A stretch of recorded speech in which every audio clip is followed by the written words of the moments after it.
Welcome everyone.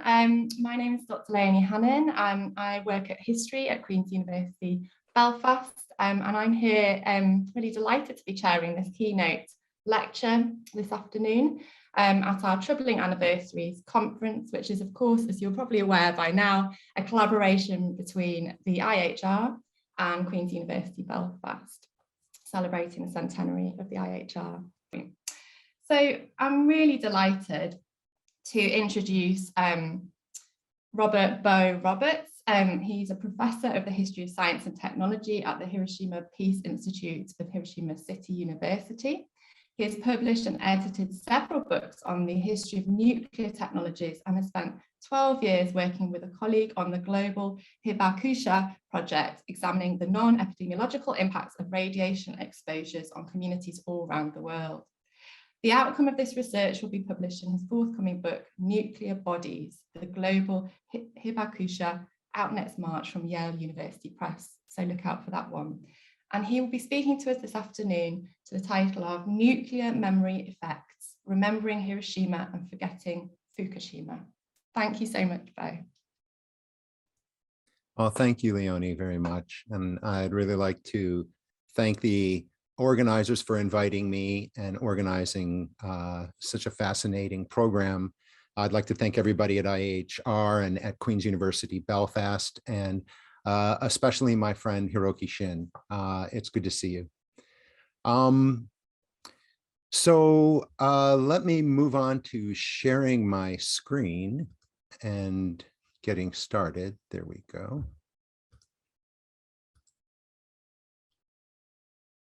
Okay, I assume you all can see that? Great. Hiroshima has a deeply developed and articulated history and memory culture. Fukushima is foggy. The events are very different, even though both are anchored in part by exposures of a significant population to radiation. There are distinct differences in how Hiroshima and Nagasaki are remembered locally in the cities and remembered in the rest of the world. Here, we remember the dead. Here, we remember those who survived, those who lost loved ones. And many people here and globally use the historical trauma of that day to work to abolish nuclear weapons. I'll argue today that there's an additional way that Hiroshima and Nagasaki are remembered that keeps places like Fukushima blurry as models of medical harm from exposures to radiation. This is based in the differences between external and internal exposures to radiation, which I'll talk about in my talk here. Hiroshima and Nagasaki stand as unique historical locations, the only places where nuclear weapons were used directly against human beings. Fukushima, on the other hand, is part of a long continuum of locations where human beings were exposed to radioactive fallout. These locations are sites of uncertainty in our memory cultures. The narratives of what happened there and the lessons learned in such places are contentious. For example, is it safe for young children to live in contaminated areas of Fukushima? Shouldn't we definitively know the answer to that question? How is that contentious? Why is that still contentious? Today, I'll explore the memory culture of Hiroshima specifically, and then describe how the medical models built after the nuclear attack here have helped to obscure the histories and the hardships of global Hibakusha communities, like those living where the radioactive fallout descended in Fukushima.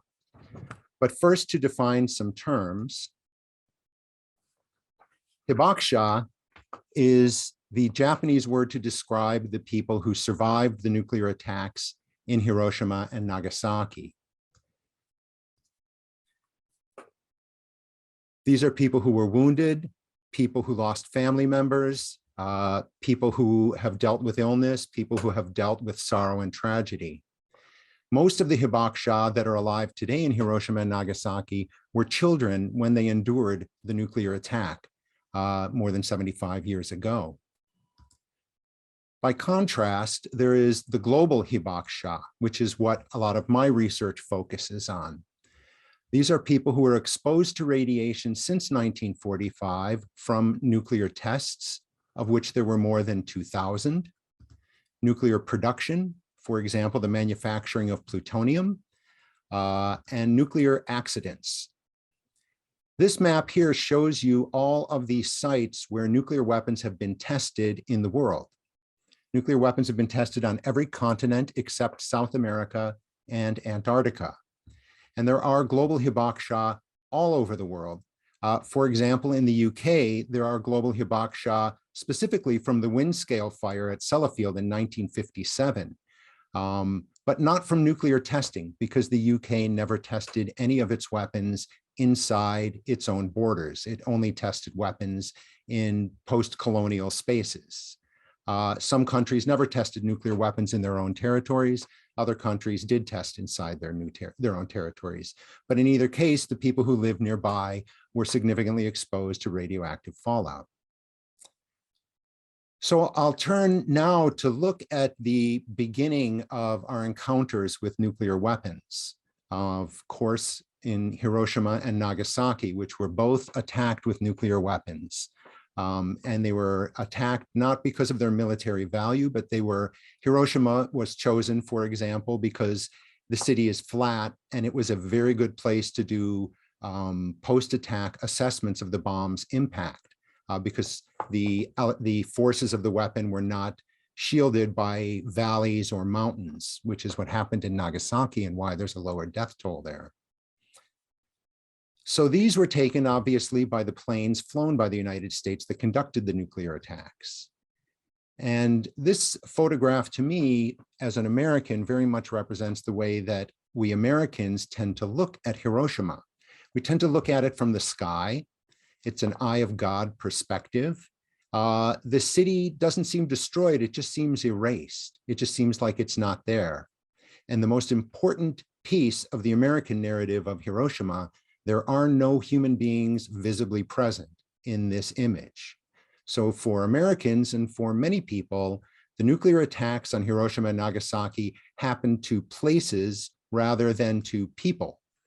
And this contrasts completely with the way that local culture is here in Hiroshima and in Nagasaki, where these attacks were all about people.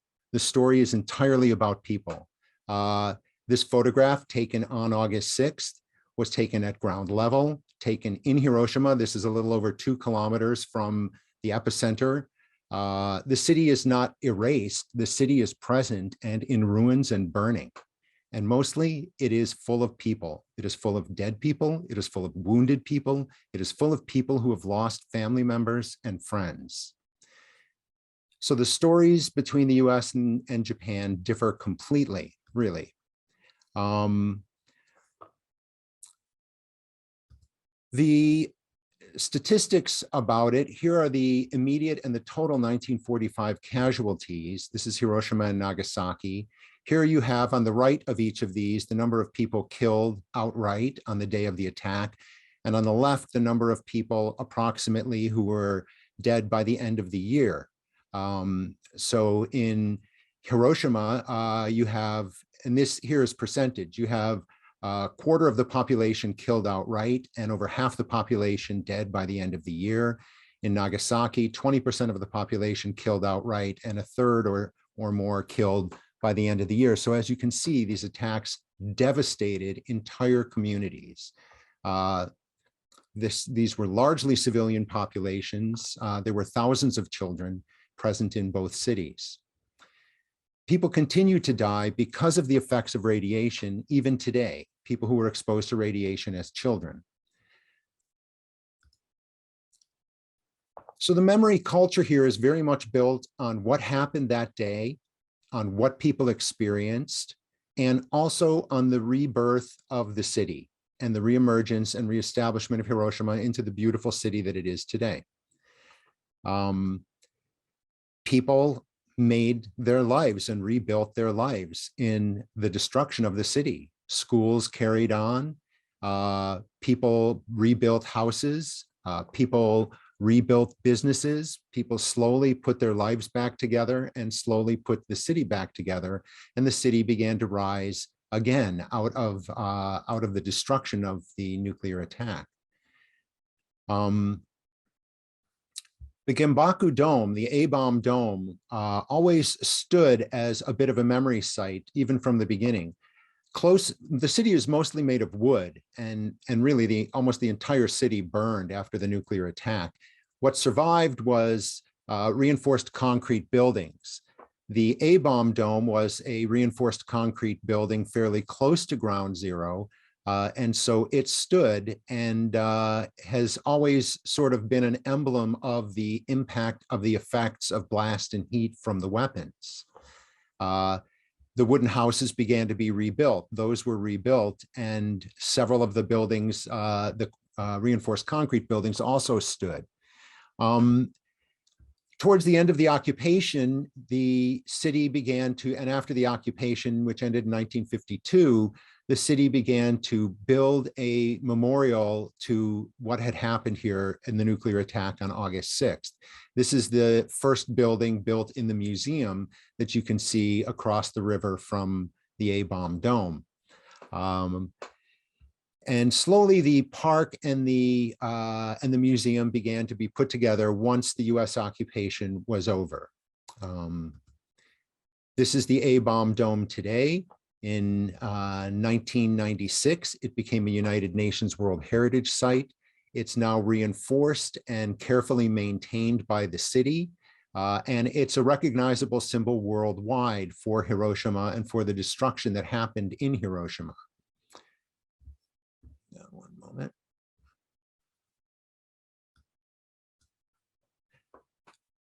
And slowly the park began to be built. The park is in what had been the Nakajima district, this part of Hiroshima. It's right here is where the weapon was aimed. And the park was architecturally aligned, the design of the park, to reflect the two components of the memory culture here, the destruction and the rebirth. Here you have the A-bomb dome. It's technically outside of the park. So the destruction and the horror and the symbolization of the brutality is outside of the park. And then here you have the cenotaph and a flame that burns to remember the dead and to honor the dead. And here is the museum, a modernist building that stands up above the ground. And in a sense, the intention here was to go from destruction to the restoration of order. And it was built on that sight line. These are perfectly lined up so that you can see them. You can look from one and see this journey that the city has taken, and in a sense that humanity has taken from brutality and destruction to the restoration of modernism. This was intentional in terms of the design of the park. And so here is the museum today. This is the old building of the museum. There are two buildings for the museum. This is the original one.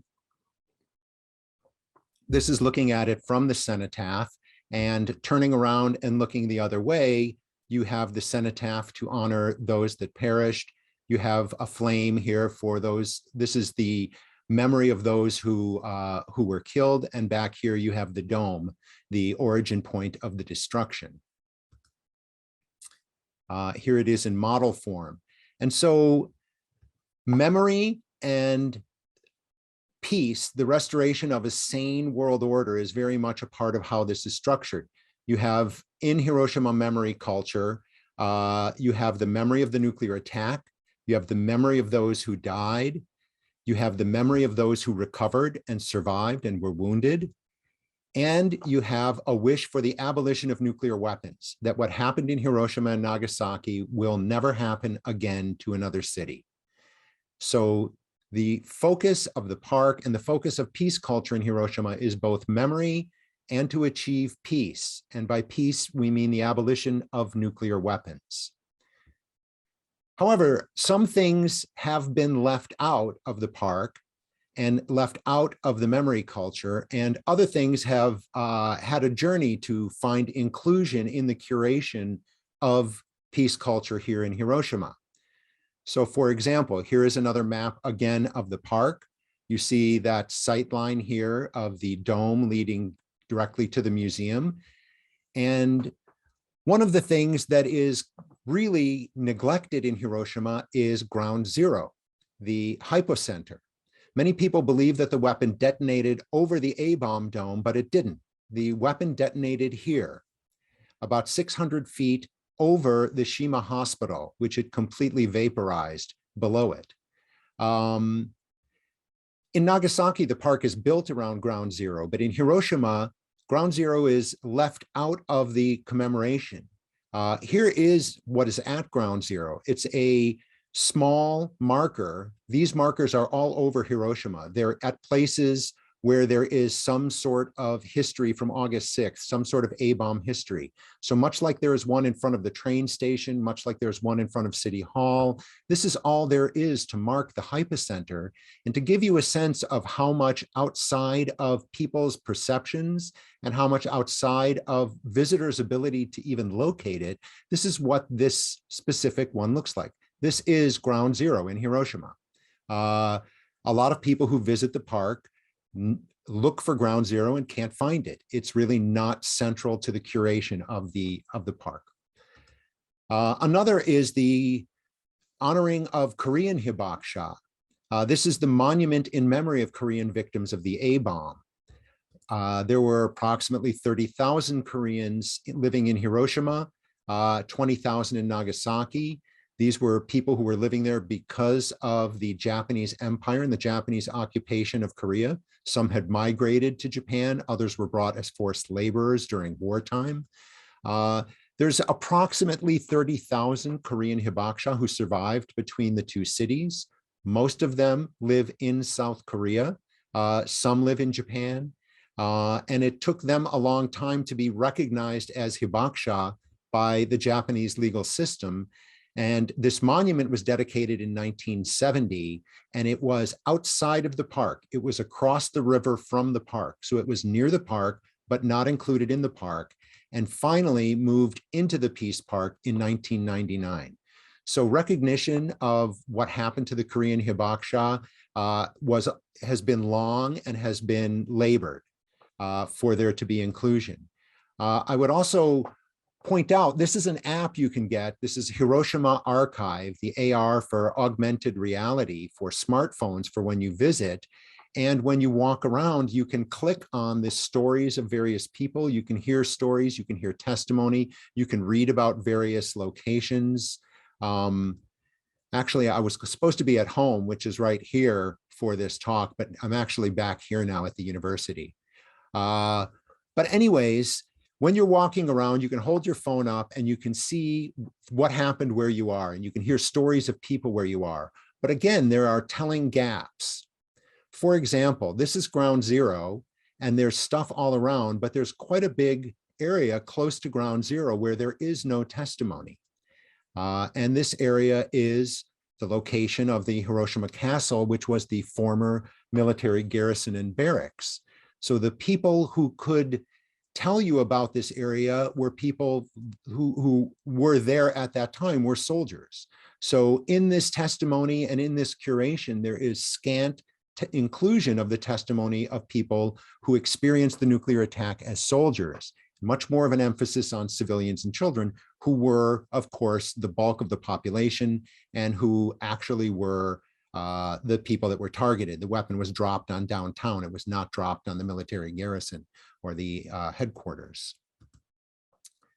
So here again is the museum through the flame and the cenotaph, and let's go take a look at it. This is the old building, the one we just saw, and the second building, the east building. The museum, the exhibition is split between these two. When you come into the exhibition, you come in here, and this building basically tells you the story of August 6th and the immediate aftermath of August 6th, the victims and the survivors. Then when you come out in the old building, or in the new building rather, there is information about the history of Hiroshima before the attack, the rebirth of Hiroshima, the involvement of Hiroshima in seeking nuclear abolition and the dangers of nuclear weapons and the proliferation of nuclear weapons. Now, if you're interested to look at the museum yourself, there's an incredibly vivid virtual online exhibition. It's at this link. This link is also on the program. You can find it and access it there. And I'll just show you briefly what this looks like. This is the website. You can move yourself forward and move yourself around within the curation. You can see the entire exhibition. It's really astonishingly well done. You can turn and look, you can read the various texts. You can easily navigate through the entire exhibition and stop and look at anything you'd like to look at and look at it in detail. Now, rather than show the museum to you this way, because so much of our lives are virtual and this has this feeling of being in your own home, I actually was able to record video of the exhibition, which I'll show you, and you get a much more immersed sense. So here's about a 10-minute video bringing you through the exhibition and narrating the exhibition. And I must say that the audio that goes with it is a little bit quiet. So during this video, you might want to turn your volume, your speakers up a little bit. So here, let's go take a look at the museum. The museum opened back up to the public on October 1st. And so this was filmed a few days after that. Here's the entrance of the museum exhibition, kind of an overview of the nuclear attack. You have panoramas of the city. Here's a panorama of the city before the nuclear attack, so you can see what was here and what was lost. This is the normalcy of life. And then we go on to August 6th. And in contrast to that panorama, we have a panorama of the ruins. This is probably a month or two after the attack. Panorama of the ruins taken from the epicenter, near the epicenter. There you can see the A-bomb dome. You can see just the scale of destruction near ground zero, where the only thing standing for quite a ways was reinforced concrete buildings. Everything else was gone. Now you have a round 2D, 3D animation of the target and the impact, showing the extent of the blast and the effects. Here's the target, here's the weapon dropping. This is the epicenter, and you see all of the graphic representations of buildings are destroyed. You see a general sense of the size of the fireball and the scale of the effects of the blast and the heat from the nuclear attack. There's often a whole lot of people gathered around this. You have to lean in to be able to see it. And it just repeats on a loop all day long while the museum is open. So here we're going into the main exhibition. This is the old building, the long building up on up above the park. You walk down a long, narrow corridor with the image of one person, one child. As you get close, you're entering a place where we're talking about people and what happened to people.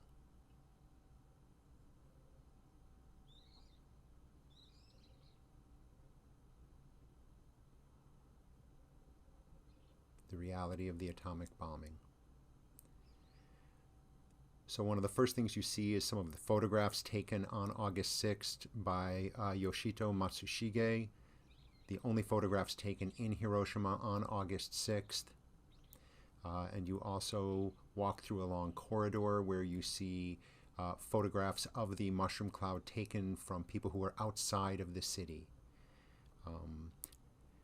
Now when you come in, notice how dark the room is. No windows, no outside light gets in. You're in a contained, small, and it's supposed to feel somewhat claustrophobic place. The emphasis immediately is on children, specific children, actual specific people, who they were, and their belongings. Now, 76 years after the nuclear attack, most of the Hibakusha who are alive today were children when this happened. And so it's an emphasis that this is who this happened to. This happened to thousands and thousands of children. Then we see lots of material, lots of artifacts that show the impact of the blast and the heat on them, so you have a sense of the explosion and what happened. This is a brick wall that's that's shattered with glass and also with flash burns, items that melted, items, and here you have photographs of victims interspersed with artwork done by Hibakusha later, expressing their memories of that day. This kind of artwork is interspersed throughout the exhibition. This is the quite well-known human shadow etched in stone. The flash of the heat etched the shadow of the person sitting on these steps. There's the original photograph taken by the US military in 1945 that made this quite famous. A small exhibition about the black rain, the radioactive fallout, particles that came down, and you have some items that are stained with the black rain. This is radioactive fallout, and it was black because of all the soot from the fires in Hiroshima, because the entire city was burning. So when the fallout came down with rain, it stained everything black. So this is the very small section about the effects of radioactive fallout. And this kind of material was only added later in the curation of the museum. I'm not positive when, but probably I would bet the 90s, after court cases giving the people exposed to black rain rights. Now the other effects, the firestorm, there was some artwork there. You see some items, you see things that were burned, items that were melted, glass, and other items that experienced the incredibly high heat from the explosion. The conditions after the explosion in the relief stations, all of the injured people, people who were seeking medical care, people who were looking for other people, people who were trying to find family members, helping family members, medical staff, and again, specific people, their specific belongings. This happened to people. These are the aid stations where people were receiving medical care and some of the materials for keeping records, and of course these are the medical materials from the aid stations, and photographs of dead bodies as well, of piled bodies. Now, damage from external radiation, which is what was really expressed strongly here in Hiroshima. You see the medical effects of people exposed to extremely high levels of external radiation. This is all humanized. And you see the people suffering here, and then here's a more open section where you see some of the more famous artifacts. These are all children's artifacts. This is the tricycle. These are the children that this tricycle belonged to. You can see the effects of the heat burn on the tricycle, and the metal helmet that the boy wore.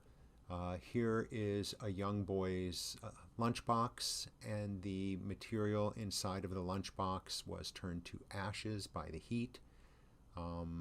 School uniforms. Again, specific people and their specific belongings. So through this, you can understand their experience, the experience of these children on August 6th.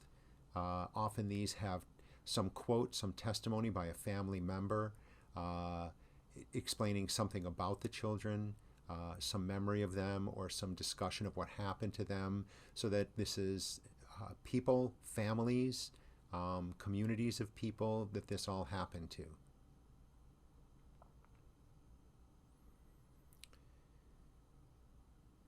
So while this is mass death, there's a key point here that this mass death happened to specific people. There's artwork by the Hibakusha to convey the things you can't really express through photographs or through artifacts. Here's a section showing that this happened also to non-Japanese people. You have 3 people represented here: a Korean Hibakusha, a Malaysian student who died, and a German priest who survived.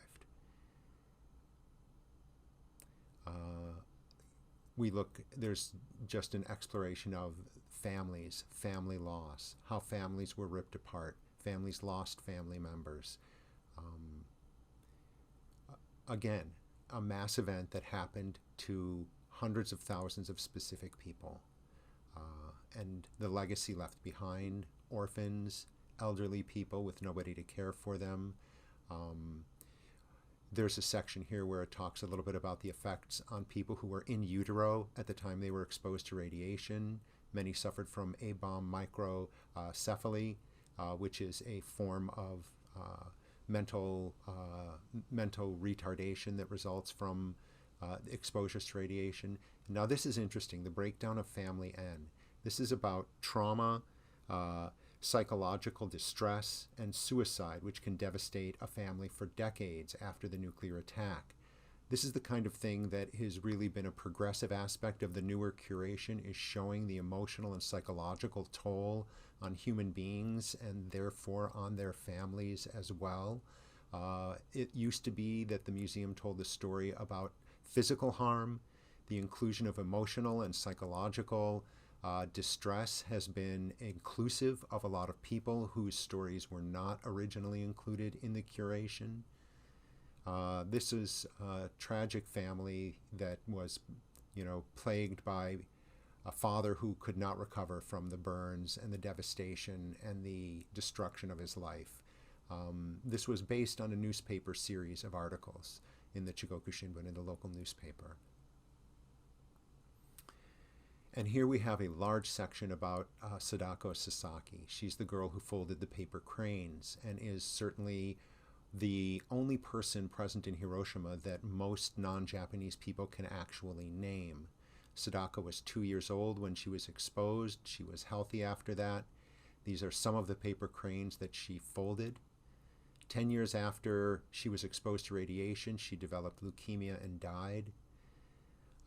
So it's a story about the long-term impact for people who seemed healthy afterwards and how radiation kept taking lives. After some years after the war, mass graves were discovered where bodies were buried. Lots of bodies were burned. And so what you see is ongoing suffering, ongoing surgeries. Here are somebody who lost their vision, people who lost their children and their babies. But it ends, this intense curation part ends with new life, with the emergence of the people who came to make Hiroshima normal again. And that's the end of the main exhibition. Now this is the newer building.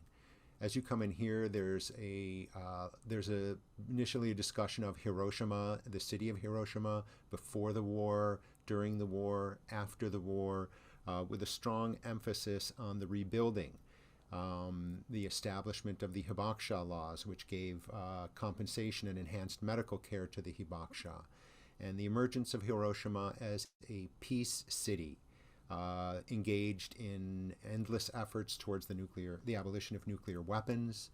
You see some material about the Cold War history of nuclear weapons proliferation and the risk of nuclear war. So this is contextualizing. What happened on August 6th happened here, but now the world is faced by these things, and Hiroshima is playing a very important role in trying to abolish nuclear weapons. You see now there's some tables throughout this section of the museum which have tablets embedded in it, where people can go deeper into specific parts of the museum's holdings and explore specific topics. And also you'll notice that these rooms are full of natural light. They're wide open. They physically contrast with the section of the museum that focuses on August 6th, where it's dark, you feel contained. It's often very crowded and it's hard to move, and there's a sense of, a real sense of being enclosed. And then when you come out here where you have context about the recovery of the city, it's open, it's light, you can breathe, you can look at, across the room. It's clearly an architectural contrast meant to give you a different physical sense. August 6th in Hiroshima, soon after the occupation, there began to be commemoration. There was smaller scale things, less organized during the occupation, but after 1952, there came to be gatherings in the park and peace festivals and commemorations. This has endured for decades. Today in Hiroshima on August 6th, there's a ceremony in the morning that corresponds, that leads up until the time of the bombing, which was 8:15. And at that point, there's silence to remember the dead. And there's tens of thousands of people who come to Hiroshima. The park is full of people, and usually the prime minister speaks. Various segments of the community are represented. Children speak. There's songs, and it's very somber, but it's also very engaged and very vital. And there's a sense of the city now, and all of those who suffered and all of those who have rebuilt it, and always on children in Hiroshima. And in the evening, there's a time that's a little more focused on children, which is that there's a lantern ceremony where prayers are written on lanterns, paper lanterns, or people's names, and they're floated in the river. And usually, often people take photographs from the other side of the river, from the dome, where you see the destruction, and you also see the memory and the lights and the prayers for peace. And this is much more relaxed than the ceremony during the day. People mill about it. There's not anything organized besides the placing of the lanterns, and children are really very, very involved in this. And it really is a tonic after the somber nature of the morning, the relaxed and expansive nature of the afternoon. And so peace from Hiroshima is very much the way that the city understands itself.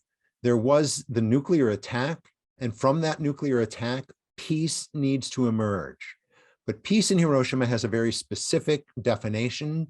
Peace from Hiroshima means the abolition of nuclear weapons. So you don't have much discourse in Hiroshima peace culture about militarism, about ongoing wars today, about issues, for example, equity, discrimination. The US military, the bases in Japan are being moved to Okinawa in order to ease up the pressure, or ease up the presence of the US military on native Japanese and move them down to Okinawans. It's an internal colonial sort of movement.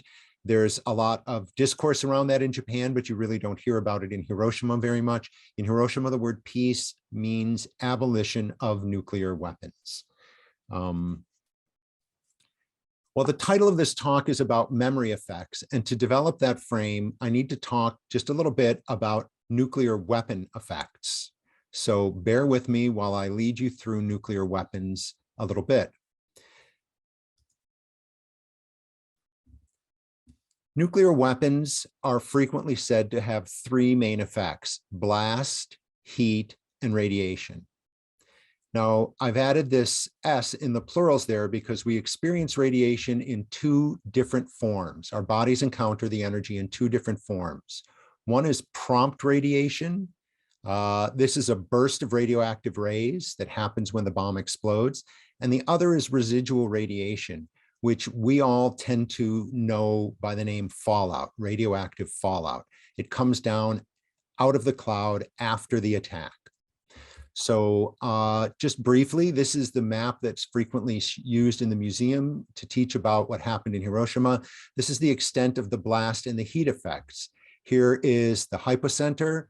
The blast effects went out from there. The buildings right below it were crushed. And as you go further out, the blast lessens, the amount of force smashing down things and collapsing things lessens.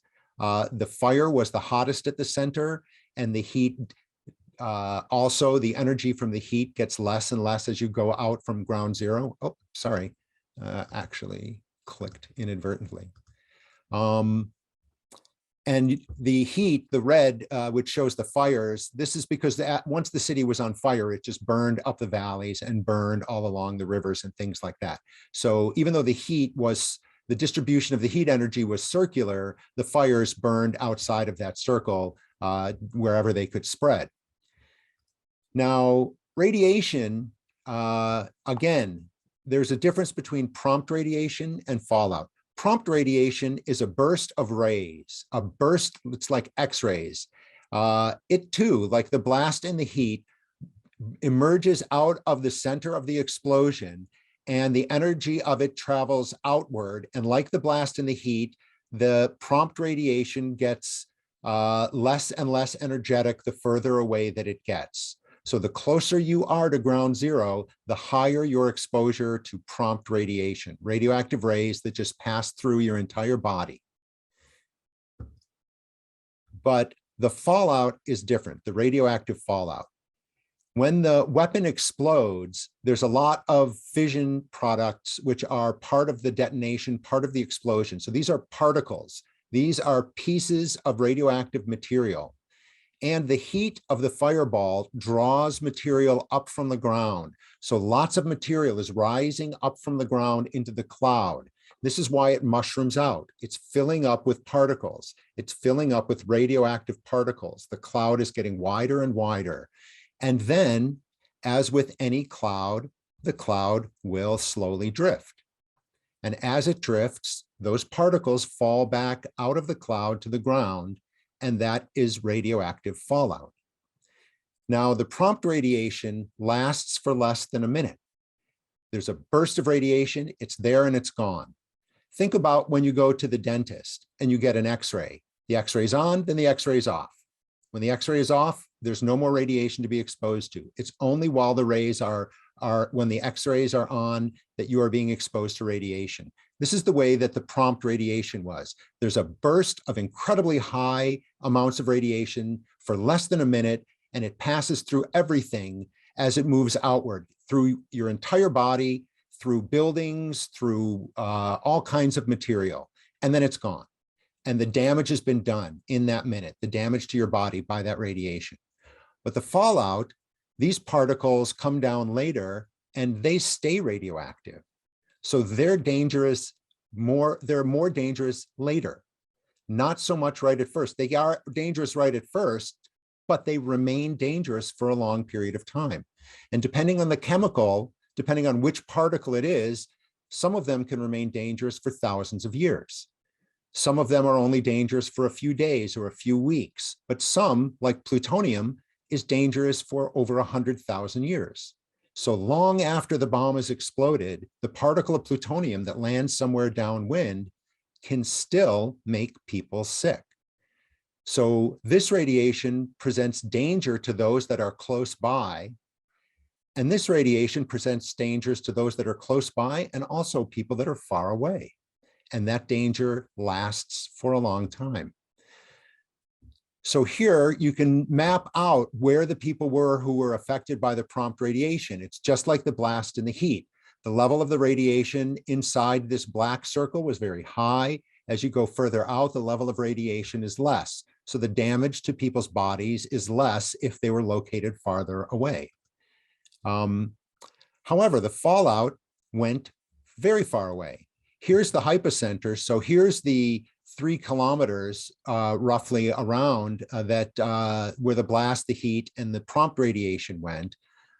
The mushroom cloud drifted this way to the northwest, and the fallout came down heavily in these areas. And it's called black rain because the cloud was also full of soot from all the fires. So as rain carried these particles down, the black rain contaminated these areas, and lots of people were exposed to radiation. When the fallout first comes down, it comes down in high enough amounts that people get external radiation from the large amounts of it.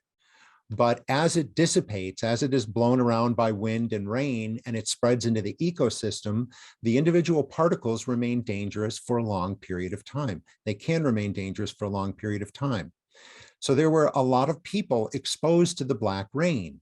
And it was at first seemed strange that people who were far away from ground zero were being exposed to radiation. But actually, it's not unusual at all. This is what happens with fallout clouds. Now, the particles that fall typically give off energy that is called alpha emitting particles or beta particles, and they cannot penetrate through things very far. Alpha particles can't penetrate through paper or metal, whereas gamma rays and neutrons, the burst of radiation, could penetrate even partially through lead. Now, the particles end up getting inside of our body. For example, radioiodine, iodine 131, its route into our body is that it falls in grass and it gets eaten by cows, and then it comes into our bodies through milk. So if there's some particles of iodine 131 in this milk, who in the family will drink the glass with the particles? We don't know. So we don't know who has these particles in their bodies and who doesn't. And that presents a different kind of danger than the burst of radiation. If the particles get inside of your body, they're not dangerous outside your body after they've spread out. And if they get inside of your body will keep it because it's a chemical. So for example, the iodine is put into the thyroid where it can generate thyroid cancer. Cesium, which there's a lot of, ends up distributed in the muscles. Things like plutonium and strontium get put into the bones and into the lungs for plutonium because it's inhaled. Once these particles end up in our body, they don't give off a lot of radiation. They give off a small amount of radiation. But if it's inside of your body, it's giving that energy off to the cells around it 24 hours a day for as long as that particle is in your body. And slowly, it will degrade and damage the cells around it. And very frequently, it will produce a cancer over some period of time. But these are people who we don't know were exposed to radiation, and we don't know which of the people ended up with the particles inside of them. So it's hard to say who was damaged by this. So the health effects of external radiation, which pass through the body and damage the DNA and organs, and then it's gone, is different from the particles, which go inside the body and continue to damage the body. Now, the reason this is important is because there were these medical studies done in Hiroshima and Nagasaki that at the Atomic Bomb Casualty Commission to correlate the exposure of radiation that people had to their later health problems, their illnesses and their early mortality. This was done at the ABCC in Hiroshima and in Nagasaki. And the main study that's important for me is the lifespan study, a robust study of the relationship between external radiation exposure and later disease and mortality. The idea is to give each person a dose reconstruction by figuring out where they were when the burst of radiation happened, and then following their health and building a database of how much exposure to radiation increased the probability of what diseases or what kind of early mortality. But this study does not consider fallout. It does not consider internalized radiation. It only considers external exposures. Now, that's not bad, but this study, which is considered the gold standard study on the health effects of radiation exposures, is used to assess whether people who live where fallout comes down are at risk or not. But it's the wrong model because they're not being exposed to a burst of external radiation. They're being exposed to a tiny particle that has a very low level of radiation. It's just that if it's in their body, it's dangerous. Now, to give you an idea of how people can be exposed to radiation far away from where an event happens, this is the Nevada test site. The Nevada test site is located right there. And this is a map made by the US government. And everywhere there's a black line here is a place where two fallout clouds cross the United States. Here's the deposition of fallout that came from those fallout clouds. Now, we know that people who were at the test site might have been exposed to radiation. But as you can see, people 1,000 miles away maybe were exposed to lots of fallout. People across the country, even people on the other side of the continent, live in areas where heavy amounts of fallout came down. Those people, their risk is not a burst of external radiation. Their risk is the fallout. And so we use a model that is the wrong model to assess if they're at risk. And we say they're not at risk. We use this to dismiss their risk. Now, these fallout clouds have been all over the world because of nuclear testing and because of nuclear accidents. For example, a gigantic fallout cloud from a test in the Marshall Islands that brought deadly levels of radiation out to about 200 or 300 miles and engulfed atolls with several hundred people living on them. fallout clouds from French testing in French Polynesia in 1974 that engulfed Tahiti and other atolls.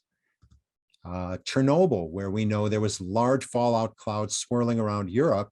This is the current today deposition of cesium-137 all around Europe from the Chernobyl cloud.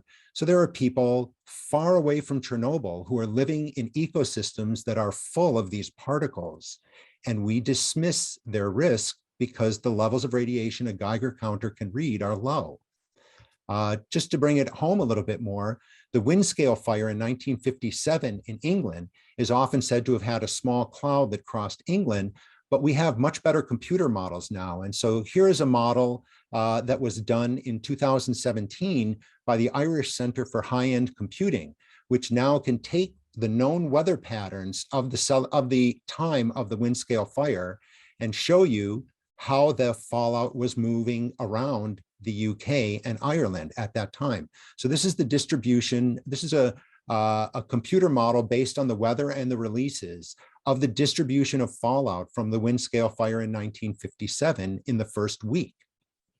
So as you can see, there are people very far away from Sellafield who are living in areas where fallout has deposited and who therefore have risks to their health from these particles. Now, once particles enter into the ecosystem, they move through the ecosystem. They're chemicals. So they get absorbed into soil, they get absorbed and they get moved by water, they get absorbed by plants, animals eat them, then animals may defecate the particles out, birds may eat that and fly the particle somewhere else. The bird's body dies and decomposes and the particle re-enters the soil and goes back up into a plant. And as long as that particle is dangerous, it will continue to cycle through the ecosystem. As a matter of fact, the movement of these particles through the ecosystem is how we learned how the large systems on the Earth work. The dynamics of the atmosphere and the dynamics of the oceans. Scientists were able to piece together how these large systems work because the presence of radioactive fallout from testing was like having radioactive tracers in the system that they could follow. There are millions of people living where this fallout has spread and deposited. These are all of the test sites and the amount of tests, hundreds of tests in various places. The people living downwind live in really particle-rich ecosystems where there's risks to them, to their children, to their grandchildren. And these are the bunches of nuclear fuel melting incidents that have happened since 1956 in nuclear power plants. So at Fukushima, sorry, I'm going quick to try to fit in too much here. At Fukushima, it's often called a natural disaster, but you'll notice there's other nuclear plants closer to the epicenter of the earthquake than the Fukushima plants. It was partly the lax safety culture of the company that owned them, TEPCO, that caused the meltdowns there after the earthquake and the tsunami. But there were 4 explosions. There were 3 full meltdowns and 4 explosions at Fukushima. And when these explosions bring material up into the air, like a fallout cloud, that cloud drifts and deposits particles. And here is how it happened in Fukushima. So the particles, the clouds drifted mostly this way, and there is quite a lot of particles and radiation and radioactive fallout that has fallen here. The reaction or the effects of it are that people are displaced, hundreds of thousands of people, now 10 years later, tens of thousands of people, and soil is dug up to be removed, to decontaminate places, resulting in huge areas of radioactive waste that are being piled up. But there's also really emotional impacts too. For example, the global Hibakusha study that I do is mostly on the social and cultural and emotional impacts of living in these situations. There's a Japanese holiday called Obon, in which people clean and maintain the graves of their ancestors once a year. If your ancestors' remains are in a highly contaminated place, it's difficult to keep their graves clean. And you then can find yourself feeling as though you're neglecting the care of your ancestors' graves. That can take a tremendous emotional toll on people, even if they don't get sick. They can feel as though their connection with their ancestors and their rights to be honored after they die are impeded. In places like Fukushima, we engage in what I call decontamination theater. We clean soil, we try to remove contaminated soil so that it's safe around schools, around houses, around roadsides. But these forests are full of particles. They're part of the ecosystem. So when it rains and when the wind blows, they can remove all the soil they want from here, but pretty soon after that, it's going to recontaminate and it's going to be full of particles again. Because you cannot sanitize, take one place, a district, a town, a school, or a house, and separate it from its larger ecosystem. If there's lots of particles in the ecosystem, you can't clean a place and make it stay clean. It's going to be recontaminated because these particles are moving through the ecosystem. These bags full of soil, it's mostly cesium-137 in Fukushima that's the danger, and the bags will not last the 300 years that the cesium-137 will be dangerous. Those particles may pass through several different people's bodies before they lose their radioactivity. Now, Hiroshima has a deeply developed and articulated, the radiation health memory culture of Hiroshima and Nagasaki fetishize the medical consequences of exposure to external radiation. These are serious consequences, and the medical models are valid and robust. However, these models anticipated a world different than the one that unfolded. There was no World War III. There were thousands of nuclear tests. The nonlinear distribution of risk from fallout depositing into an ecosystem and the stochastic nature of harm to human beings that emerge do not fit into our prescriptive medical models. So why is the lifespan study relentlessly and inevitably applied to those living in environments rich with radioactive particles, even though such dynamics are excluded from the study? This has a lot to do with politics. If exposing people to radioactive fallout from nuclear weapon tests or contaminating huge swaths of landscape after nuclear accidents, such as at Fukushima, was not constructed as harmless, there would be liability for those doing the irradiating. The liability could extend for decades as disease presents itself. And since the type of cancers that follow are often what is considered ingestion cancers, lung cancer, bowel cancer, causation would be highly contestable in each case.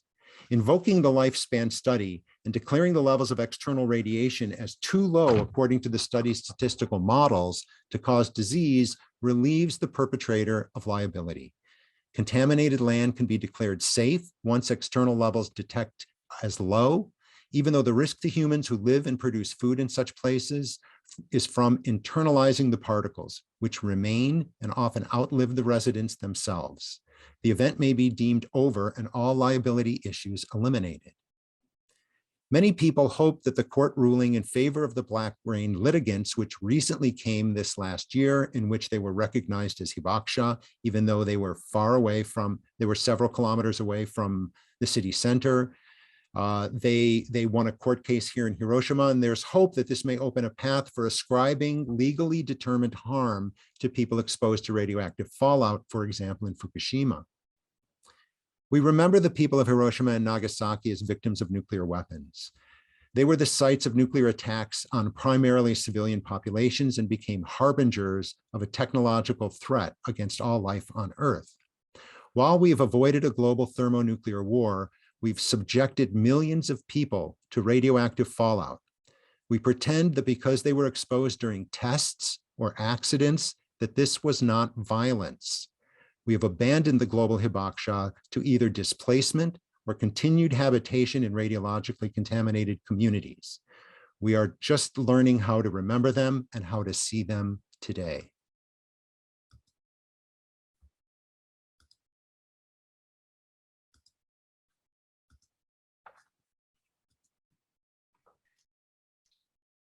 Thank you so much. That's a hugely powerful lecture. Sorry, I was rushing there a little bit at the end. Absolutely fine, absolutely on time. Huge amount to think about there. While we're collecting our thoughts, we're very lucky to have with us Dr. Maurizio Cinquegrani, who is going to be our respondent, who will respond formally to Barry Roberts' lecture. Maurizio is a senior lecturer in film at the University of Kent, and he has published extensively in the area of war, film and memory, including a 2018 monograph entitled Journey to Poland, Documentary Landscapes of the Holocaust. Maurizio has also written a chapter on anime fiction, newsreels and amateur film of Hiroshima for his forthcoming monograph film, Hot War Traces and Cold War Spaces, which is coming out in 2022. So I'll hand over to you now, if that's okay. Maurizio, thank you so much. Thank you very much for the introduction. And many thanks to Hiroki for inviting me to do this. But most of all, thank you very much, Robert, for a fascinating, really a fascinating keynote lecture. I think what you've done, which is what you do in the work that I've read and had the pleasure to use in my own research, is to do history while you're also talking about today. There's never a sense that history is something crystallized in the past. Everything you say has a relevance to our understanding of the world today. Specifically with Fukushima and Hiroshima on the other end, but really when it comes to many of the ideas you are presenting here, we have a sense that everything you say is relevant to an understanding of today and therefore also what's going to come next. Because many of the preoccupations, but this really appears as an attempt, and a very successful attempt, for the way I see it, to place Hiroshima not necessarily at the center, but perhaps an event that takes place very close to the start of the nuclear age, not precisely the beginning of it, and that continues today. And so that it becomes a fundamental event for our understanding of the world and also of events which are not related to war, like Fukushima or Chernobyl. I thought it was fascinating the way you talked about the distancing that the aerial views of Hiroshima in photography establish between what really happened, the dead, the injured, the disfigured, and more reassuring distance bird eye views of a place that is merely not there any longer. And that is interesting for me because it's what you see in the newsreels. These aerial views of the city, which I wouldn't even go as far as describing as harrowing, because they are characterized by emptiness and absence to an extent where your immediate reaction is to wonder whether there was anything there. And the iconography of Hiroshima before the war is not very well known outside Japan. And I thought that sharing those images from the museum, where we get a sense of what the beautiful city, fortunately, still is today, and was in the 1930s and during the war, but obviously not after August 45. I also find it interesting for those who might want to do a little research here, that when you look at the British Pate archive online, we see the newsreels that, as I said, are characterized by this distancing given by the aerial views. But then you can also see the outtakes, and the outtakes actually do go down to the ground and actually enter the hospitals, and they show horrific injuries. And those were regularly omitted from the final cut of the newsreels, and they are emerging from the archives. Oh, they probably have emerged from the archives for some time. And I think that's really what the newsreels do, like the photograph you show, distancing through aerial views and through black and white, which is not necessarily the only way in which in 1945 you could have taken photographs or even made films. I remember making this experiment with a group of students in Taiwan, asking them to think about Japan, think about Hiroshima, think about the August of 1945. What do they see in their mind? Don't tell me, just think about it. And I then asked them, why are you all thinking in black and white? And they were laughing and admitting that somehow they all had in their head a vision which was not in any way, I wouldn't want to use the term realistic, but in a way familiar with the way in which we see the world. It was crystallized in the archive, the black and white, the distant. Also, interestingly, these aerial views also inform later films that very often open, not necessarily with archival footage, but with I'm talking about anime, with drawings of this aerial view of the city before and after the bombing. Very often, and that's also an absence you referred to, the epicenter, ground zero, is absent. The Shima hospital is absent. Mistakenly, for some time, anime showed the intended aim, the T-shaped bridge, as the place where that actually became ground zero, and it wasn't. Otherwise, I seriously doubt the bridge would have been there in some damaged shape afterwards. And the films also deal with something else you have talked about in your talk, the myth of the phoenix, this idea of the city re-emerging, but with clear signs of a presence, of absences and presences in a city that has been reborn from the ashes. Talking about the dome, the atom bomb dome, you talked about memory site, and to me it's impossible not to think about one of the scholars. We all have a few of them we obsess with. In my case, is Pierre Nora, and the idea of lieu de mémoire and site of memory, which I believe that too often is used in a simplistic way, where we think something happened in a place that is a site of memory. But really, a site of memory is any entity, material or non-material in nature, which by dint of human will or the work of time has become symbolic element of the memorial heritage of any community. An open interpretation of the idea of lieu de mémoire, in fact, that tells us that not only the atom bomb dome and today the museum, but also, according to Nora, Robert himself becomes a site of memory. The historian is an entity that becomes a site of memory, not simply the place where a certain event has taken place. I'm also very interested in what you said about the dome, because it had a history and symbolism before the war.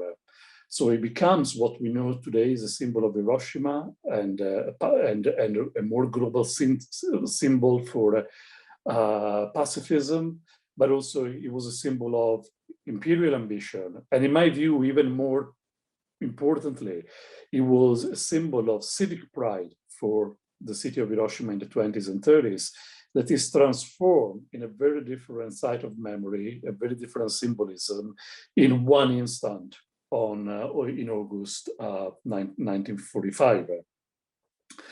I'm also very interested, and I would like to perhaps expand, not so much in the direction of what I work on, but rather in the direction of other ideas and places that this conference is addressing.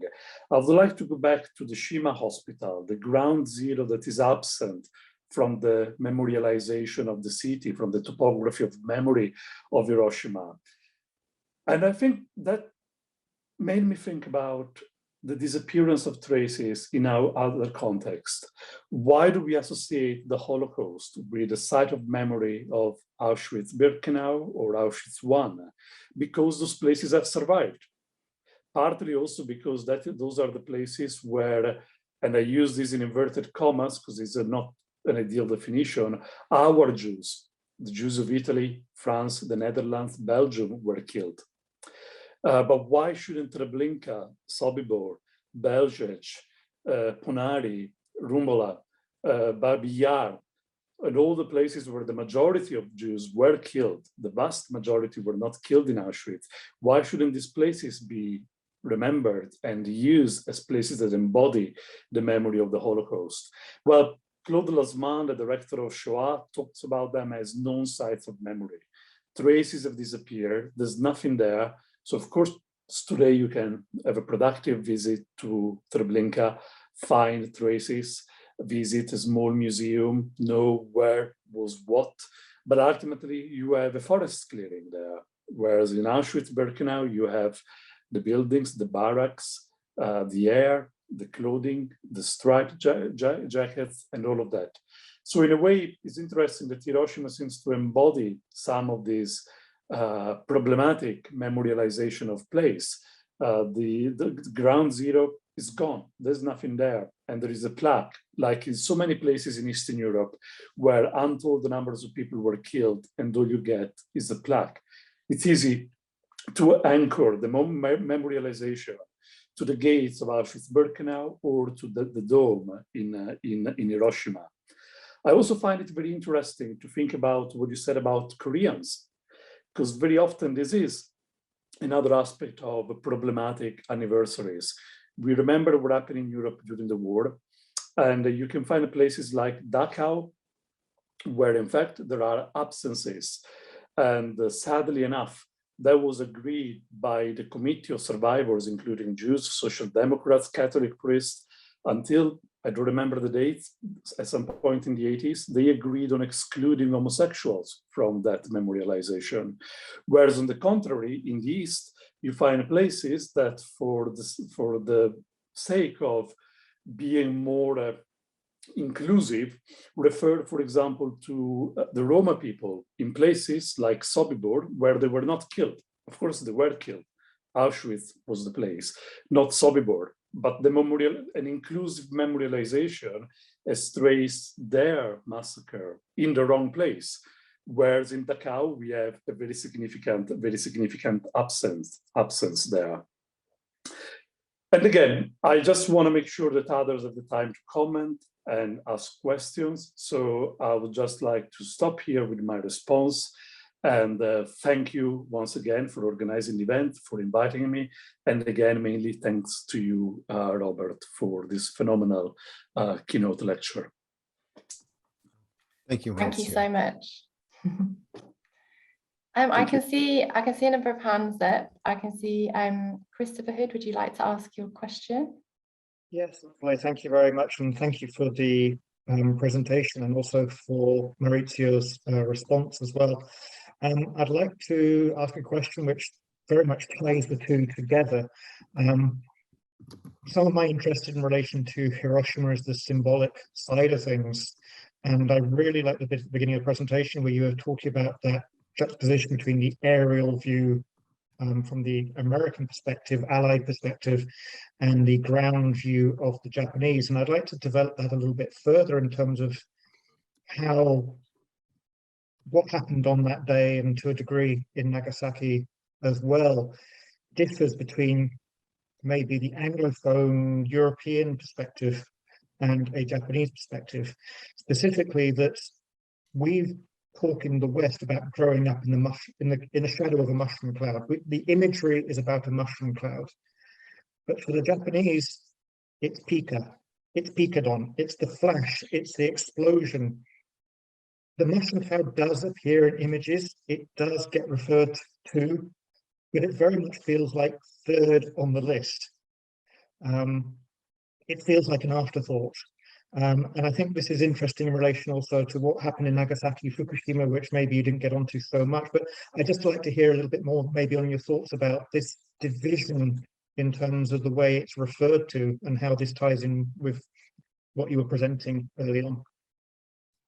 Yeah, that's definitely really important. I think in terms of the contrast between, let's just say, the Anglophone and the Japanese views, much like the visual contrast, there's the fact that we've all learned to say that bombs were dropped on Hiroshima. We use passive language.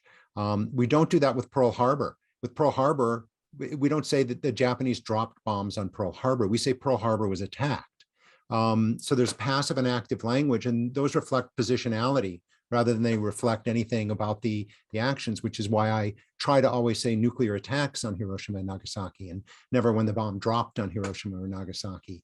But in terms of the iconographic value of the mushroom cloud, Westerners and Brits and Americans saying we grew up in the shadow of the mushroom cloud. The most vivid place you can see that for me is the fact that immediately at the end of 1949 and 1950, when the Soviet Union acquires weapons, you see the beginning of the use of this term Hiroshima, USA. It's a cover story on it's Life magazine. There's a cover story, Hiroshima, USA, with a gorgeous painting of Manhattan with a mushroom cloud there. And because of the threat of nuclear war that came in the Cold War, America quickly repositioned itself as the likely victims of the weapons rather than the perpetrators who used the weapons. That resonates. I've got a copy of John Hershey's Hiroshima, actually was published in 1948, and the cover shows people scurrying out of a town with a mushroom cloud over basically a farm town in Kansas, just completely put into America. It's America. And that extends, and it still exists after 9/11 in the United States, when there was all of this discourse about how Al-Qaeda wanted to attack the US with a nuclear weapon. There was even an editorial in the New York Times that said, American Hiroshima. Al-Qaeda wants an American Hiroshima. So America, who was the perpetrator of an attack with a weapon of mass destruction on Hiroshima, has repeatedly appropriated the name itself to refer to its own victimization. And that's, needless to say, unbelievably callous to the memory of the very people that they attacked in Hiroshima and the people who still live in Hiroshima. But it reflects the way that the legacy of this attack was an iconographic thing for the United States rather than an action that they're culpable for or that happened to people or that needs to be reckoned with. And so the mushroom cloud becomes this appropriated symbol that's much more useful to the Americans than it is to the people here who suffered the attacks. Thank you. I've got 2 more hands up that I can see, so I'll go, so we haven't a huge amount of time, I'll go straight to those. First of all, Natalie Yarosh, and then after that, we'll go to Hiroki Shin. Thanks. Well, about the extent to which camps such as Treblinka have been left out of public history, to what extent can museums rectify the issue to the extent that is possible, such as the Galicia Jewish Museum in Krakow, for example? Well, I myself don't have expertise on Holocaust commemoration. So I mean, I've been to these museums, you know, but I really can't speak to how those museums can rectify public perceptions, and especially in an age where we live with ongoing willful misperceptions. So I'm not sure what can counter it, and I'm not sure if Mauricio. Sorry, this is probably a question that you could more directly address. Well, I think it goes back really to that balance between presences and absences in these museums, the way in which the emphasis is very often shifted according to the time when the museums were made and the collections organized, the way in which the artifacts are interpreted. So more often than not, is really in the detail, in the subtlety of understanding who the victims were, for example, and who the perpetrators were. So this is complex, and I wouldn't want to shift all of our focus this afternoon in the direction of the Holocaust, but it's a conversation I'd be very happy to have at any other time. But very often it really goes back to the idea of victimhood and how it relates, for example, in the case of Poland, just to be straightforward, to what extent, for example, do the museums acknowledge local responsibility? Which can be said about Italy as well. Of course, the context of fascism, for many years, it was all about the Germans arriving and deporting, and that is happening in France as well. How and when have museums started, or perhaps in the East, have not quite done so yet, to acknowledge the identity of victims and perpetrators with accuracy. I think that possibly there are some angles to this that make it even more complex in the case of the war in Europe and the Holocaust, but that clearly are also resounding on how Hiroshima has been memorialized at the Peace Park Museum. Thank you. I hope that I didn't derail the conversation. Oh, not at all. Not at all. It seems very relevant to me. Yeah. How the two inform one another. Thank you. Thank you. And I would say that even here in the museum, you know, there was no inclusion of there was no inclusion in the museum of the presence of giant Korean communities or non-Japanese residents here in Hiroshima until the 1990s. And so that curation evolved, and in a sense, partly because my wife is a psychologist, it really impacts me that the inclusion of psychological stress is something that we're more aware of now. And so the inclusion of that in the museum reflects the times that we live in as well, and the evolution of trying to use the museum as a place to address to address gaps in the curation in the past. Thank you. Thank you. So I have a question from Hiraki Shin and then one in the chat that I'll try and fit in if we've got time. Thank you. Oh, I think you're on mute, Hiraki. Oh, I didn't know I could unmute myself. Okay, thank you very much for the excellent lecture. And I really enjoyed the virtual tour, even though I've been there a few times at least. Both lecture highlighted the people focus in the memorialization of Hiroshima.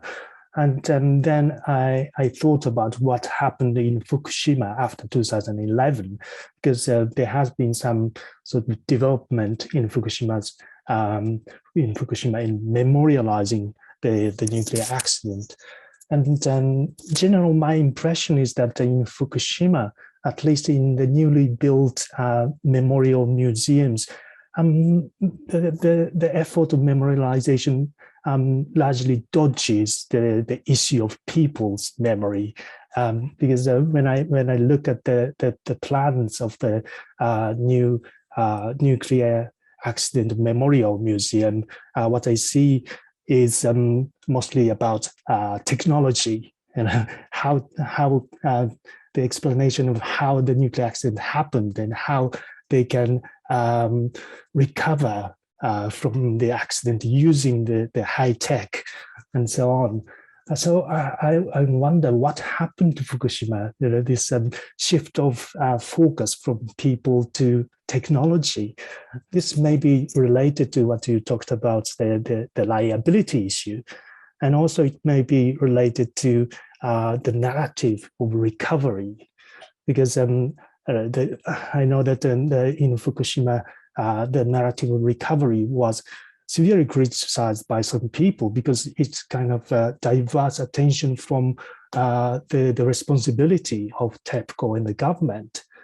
So perhaps you may be able to explain what happened in Fukushima. Yeah, that's a fascinating point. And I haven't been back up there since these museums have opened, but I've seen some descriptions of them and seen some online, photographs and some video of them. And one of the first things that struck me about them, now, for example, there are museums in the United States about the nuclear attacks on Hiroshima and Nagasaki, but there are museums about the Manhattan Project. But it's the same history, but the positioning is different.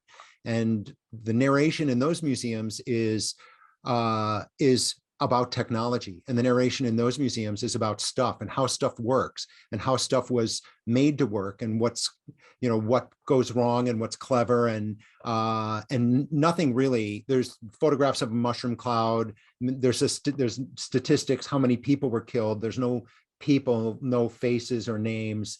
And when I see the material that I've seen about the museums in Fukushima, they resemble the perpetrator museums in the United States. It's museums about stuff. You see the bags, you see Geiger counters, you see representation of how radiation works, and the emphasis on recovery and the absence of people.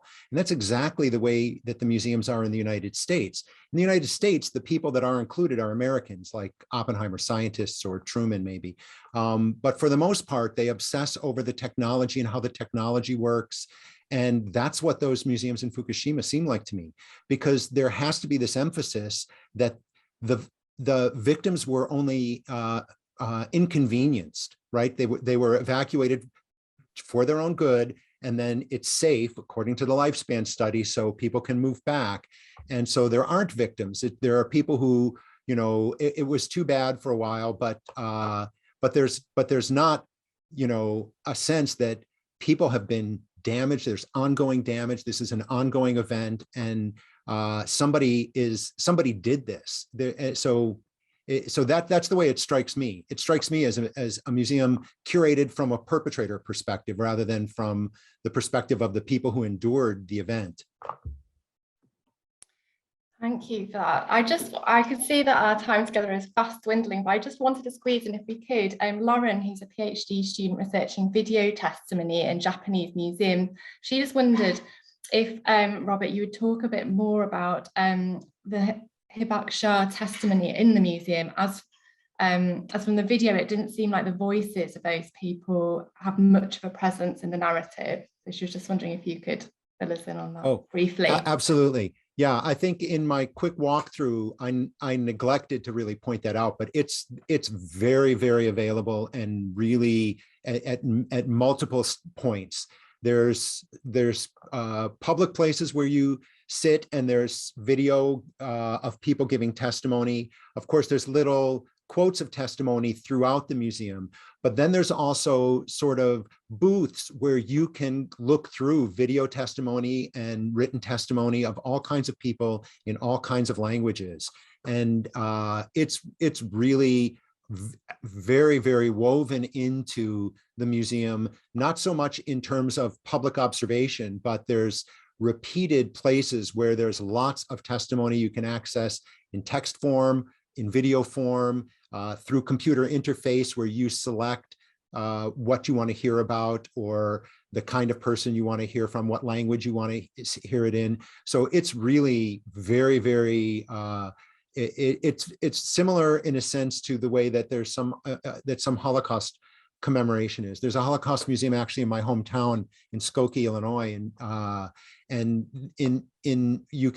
there's a lot of recorded testimony. And what's more, there's a program here in Hiroshima because there's a lot of concern, as there is in the Holocaust community, about the passing of the generation for whom this was lived history. There's a program here in which people study with specific Hibakusha and learn their stories so they can then tell those stories in the first person after that person is unable to tell those stories. So there's a wide variety of ways to encounter recorded and written testimony, but there's also efforts to have engaged live testimony even beyond the period of time of the generation that experienced it being here to give the testimony themselves. So it's really it's considered critically important here, and it's very front and center in the museum, although not so much in the curation. Thank you very much. So we are more or less out of time now, so it just really leaves us to thank our speakers for what's been an incredibly rich session that I'm sure will leave many of us thinking about these issues and questions in the days and weeks to come.